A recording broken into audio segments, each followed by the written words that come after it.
열왕기하 15장입니다.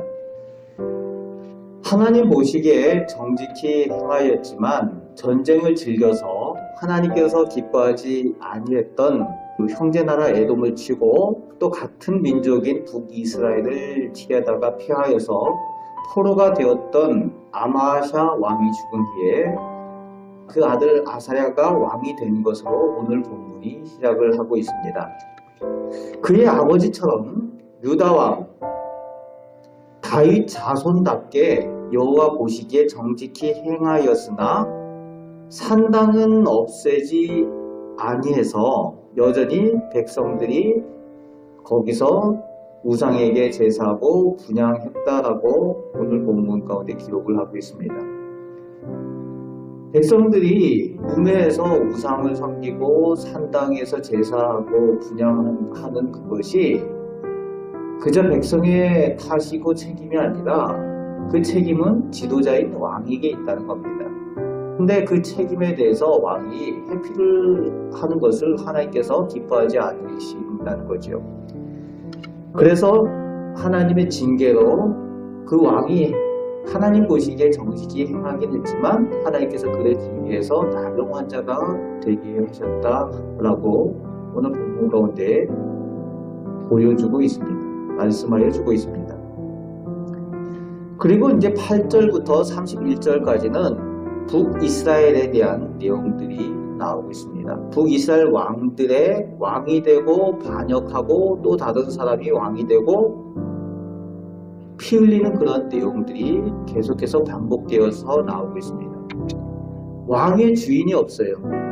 누구의 아들이 왕이 되었다 이런 얘기들보다 누가 반역해서 죽이고 왕이 됐다 이런 얘기들 쭉 이어서 나오고 있습니다. 정통성도 없습니다.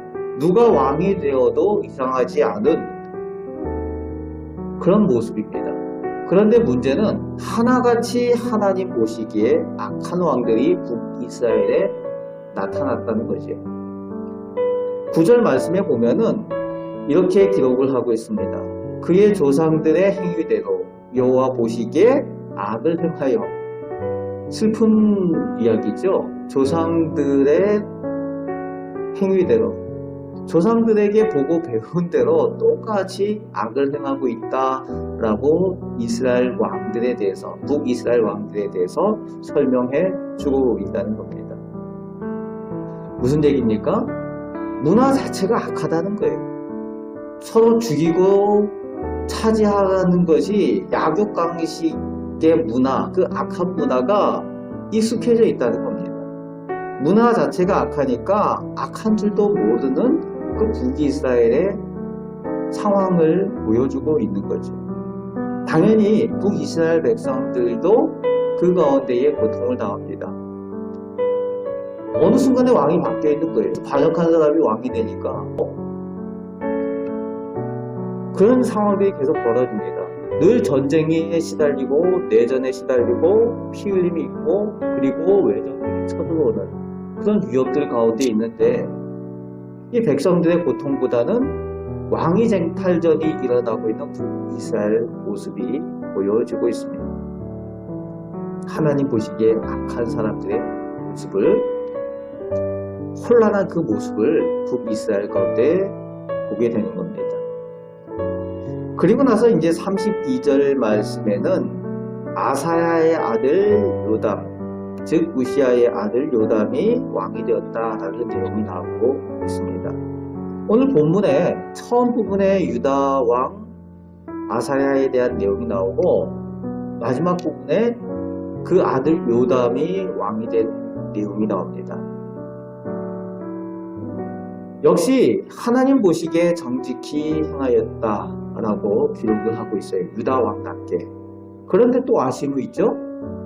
그 아버지가 그랬던 것처럼 여전히 산당을 제거하지 않아서 여전히 백성들이 그곳에서 분향하고 제사하는 우상 숭배를 했다는 겁니다. 아쉬움이 남습니다.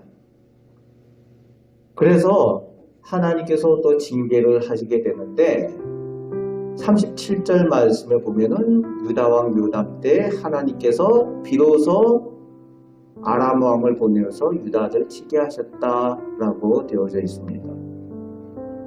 여기서 우리가 의문이 되는 게 있죠. 북이스라엘 왕들이 약해서 하나님 보시기에 악을 행해서 징계를 받는 것이 당연하다고 하지만, 저주를 받고 하는 것이 당연하다고 하지만, 그래도 유다 왕들은 하나님 보시기에 정직히 행하였다는데 왜 나병으로 치시고 외침 등으로 하나님께서 징계를 하시는가? 의문이 들지요. 그 이유는 수준이 다르다는 거예요. 이런 말이 있습니다. 노블리스 오블리주라는 말이 있어요.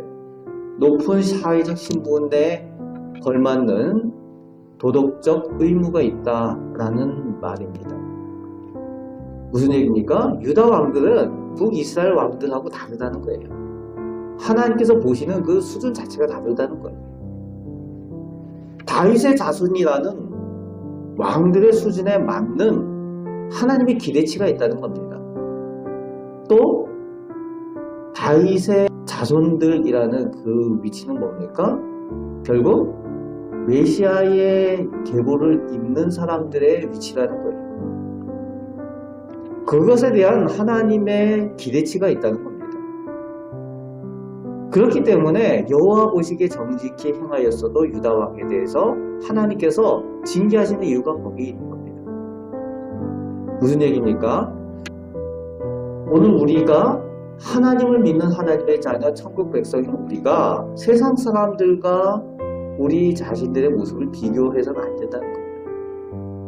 우리 곁에 있는 이웃들이 하나님을 알지 못하고 하나님의 법을 알지 못하고 세상에 살아가면서 자기 마음대로 이렇게 살아가는데 저 사람들도 저러는데 뭐 라고 똑같이 살면 안 된다는 겁니다. 그 사람들과 비교 대상이 되면 안 된다는 거예요. 하나님의 사람들은 하나님의 자녀답게 거기에 걸맞는 도덕적인 수준이 있다는 거예요. 높은 수준이 있어야 된다는 거죠. 도덕적으로도. 그리고 선해야 된다는 겁니다. 그렇기 때문에 우리는 하나님의 자녀이고 예수의 제자이고 천국의 백성이라는 겁니다. 오늘 본문을 통해서 유다 왕들에 대해서, 이스라엘 왕들에 대해서 하나님께서 그렇게 대우하시는 것이 다르다는 거예요. 역시 하나님께서는 우리 하나님의 자녀들이 거룩하길 원하십니다. 세상 사람들은 거룩을 원하지 않는다요. 우리는 하나님의 법을 알고 거룩한 것이 무엇인지 알기 때문에 하나님의 자녀답게 거기에 걸맞는 선한 모습으로, 그런 모습으로 살아서 이 세상 가운데에 진정한 생명의 빛이 무엇인지, 천국의 복이 무엇인지 보여줘야 하는 사람들이라는 겁니다. 여러분, 오늘도 하나님의 자녀답게 하나님의 법을 가진 사람들, 말씀을 가진 사람들답게 세상 사람들보다 더 선하고 착하고 또 하나님께 영광을 나타내는 모습으로 살아서 하나님께 인정받고 세상에서도 하나님의 사람들로 인정받는 복된 우리 성도들 다 되시길 바랍니다. 그 가운데 하나님께서 예비하신 복을 누리는 우리 귀한 성도들 다 되시기를 주님의 말씀으로 축복합니다.